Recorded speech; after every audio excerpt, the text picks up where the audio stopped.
to today's video.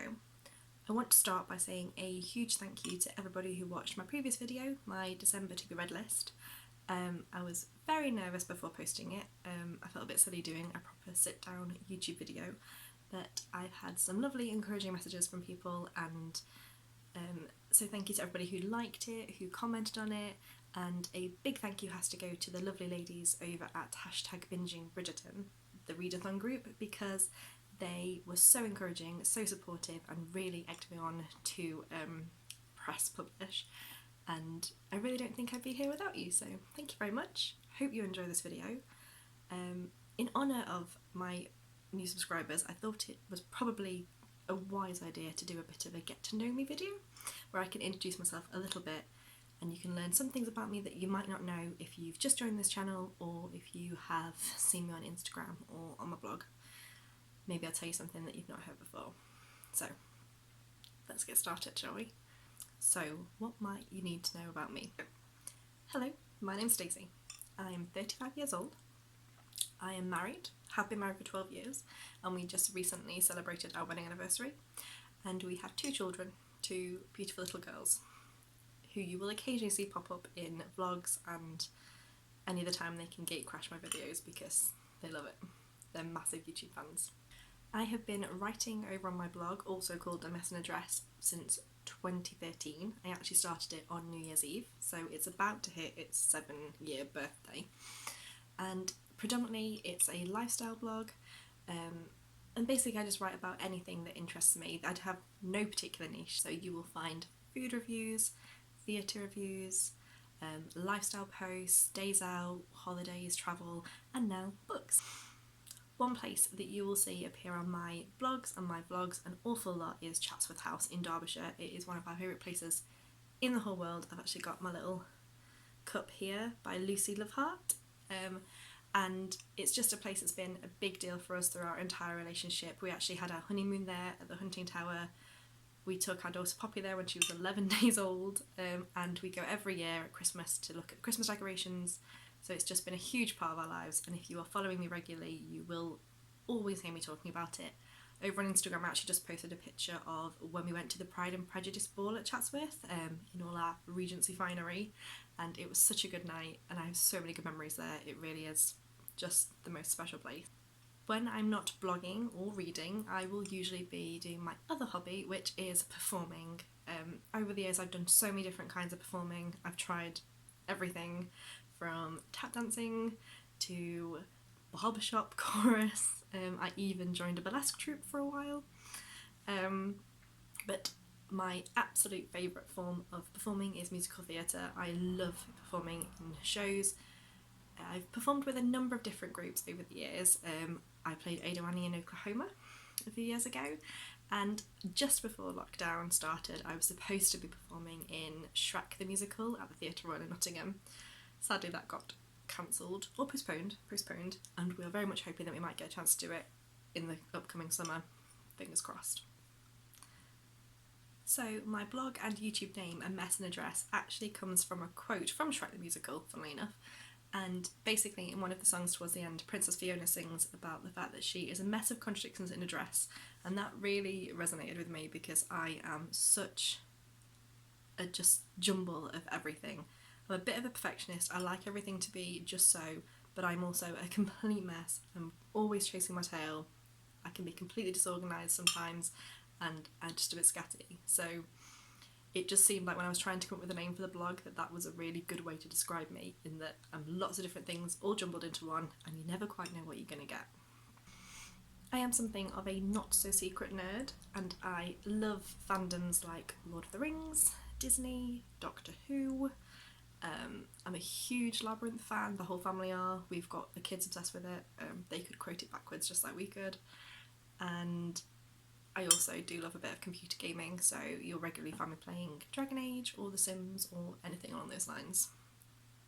As the whole point of me doing these kind of videos is that I want to talk a bit more about books and reading, I thought I should probably do a little bit of a background of my kind of reading preferences and how I got into reading like I did. I have always been an avid reader from the time I was little. Like, my grandparents would regularly complain that I wouldn't answer them when they called me because I got my head stuck in a book. I like to read anything really. I'll kind of read bits and pieces of everything, so I like crime, horrors, thrillers, fantasy books, but the one that I always come back to and that my real heart is in is definitely romance novels, which I've always been secretly a little bit kind of, not ashamed of, but definitely didn't broadcast it to the world. But I feel like now that I've found lots of other people who also love romance novels, I can kind of come out into the open and go, I love them. They're my favourite thing in the world. They just are.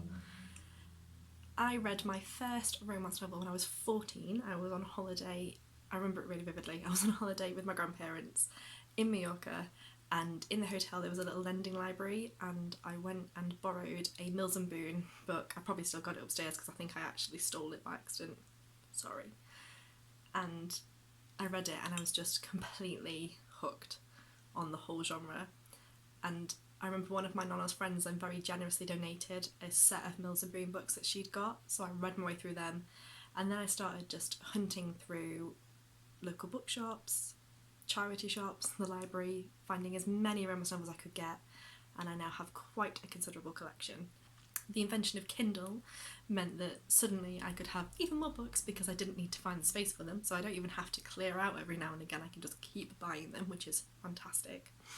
And my favourite romance authors are probably Julia Quinn, obviously, Eloisa James, and Christy Caldwell, who I've read a lot of her books on my Kindle.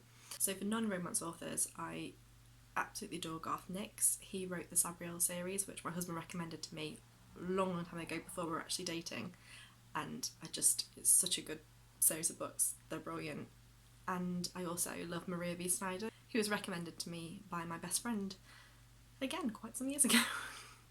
So over on Instagram, Steph from Stephanie Jane channel, I'll link that below for you so you can check her out, actually asked me if I could only read one book for the rest of my life, what would it be? And that was such a hard question because how do you choose that? Like, what mood am I going to be in? Just the mind boggles. But I did eventually decide that it would be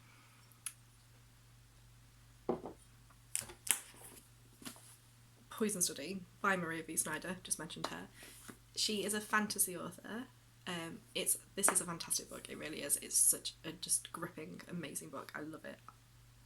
I could genuinely reread this every single day and never get bored, which is why I thought I would pick it. It basically tells the story of a young woman called Yelena who is on death row, about to be executed, and she gets given the lovely decision of whether she would like to either be executed or become the poison taster for the commander of...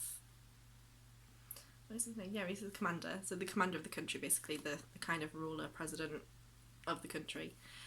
She obviously chooses that. It'd be a very short book if she chose execution. And it basically then just tells the story of her adventures, of her life as the poison taster. It also has a really good romance in this with one of the other characters. My romance radar went off straight away as soon as they described him. I was like, he's a romantic interest, I'm going to like this book. And it's actually this is part of an initial trilogy, The Chronicles of Ixia, and the romance carries on through all three of the books. They did, Maria V. Snyder did actually then write another set of 3 books that are set quite some time after these books, which continue their story and their journey, and I just love them all, but this is absolutely my favourite. And if I'm going to have to read one book, and one book only, it's going to be this one. So, I think we'll leave it there for now. Try and keep it short and sweet. It's just a few little nuggets of information about me, just so you get a better picture of who I am as a person and where my interests lie and what kind of content you might see on this channel. I have a few ideas of things I want to do in the future. I've got a few plans, but if you do have any kind of suggestions or any ideas for things you might be interesting for me to do, then please do leave me a little comment or message me over my social media at messinDressBlog on Instagram or Twitter, because yeah, I could use all the help I can get, and any recommendations or any inspiration are much, much appreciated. Thank you very much for watching, and I will see you all soon. Literally, I can talk for England. Why is this so hard? I feel I'm really